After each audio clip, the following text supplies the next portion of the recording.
Standing fish. I don't know if this is obvious based on the background here. I'm moving. I'm not just like a pig. Where am I going? The world may never know.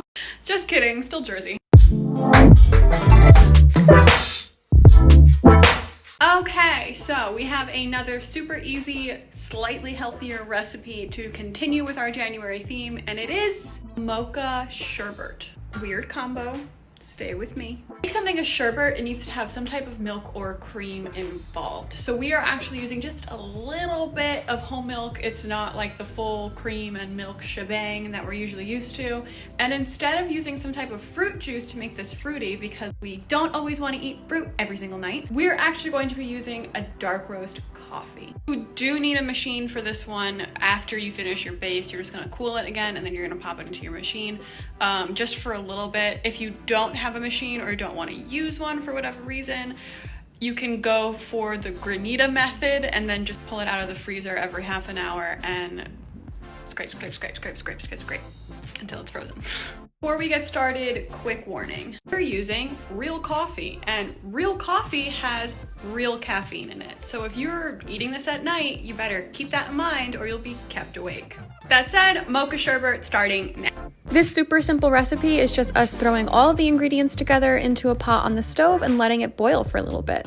We start with 1 1/3 cup of a dark roast coffee. Then we add in about 1/3 of a cup of sugar, 3 tablespoons of cocoa powder, and then about 1/3 of a cup of whole milk. Then we just whisk everything together, let the sugar melt into the liquid, and get it to a nice rolling boil for about 30 seconds or so. And then you whisk continuously throughout just to make sure that nothing burns.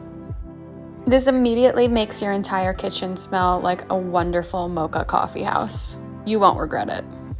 Once you've let it boil for about 30 seconds, you're going to pop it into the fridge to let it cool down so it's nice and chilled to go into our ice cream machine, as per usual with any of our ice cream bases. It's not going to take very long in the mixer, so although my mixer says 40 minutes, it's really only going to be in there for about 10 until we start to get a thickened consistency. You don't want to risk over churning and over freezing, so once you start to get it thickened like it looks like here, nice and smooth, that's when I would say to pull it out of your machine and freeze overnight.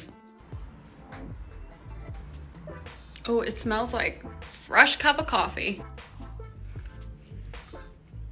That's exactly what it tastes like too. Ooh, that's good.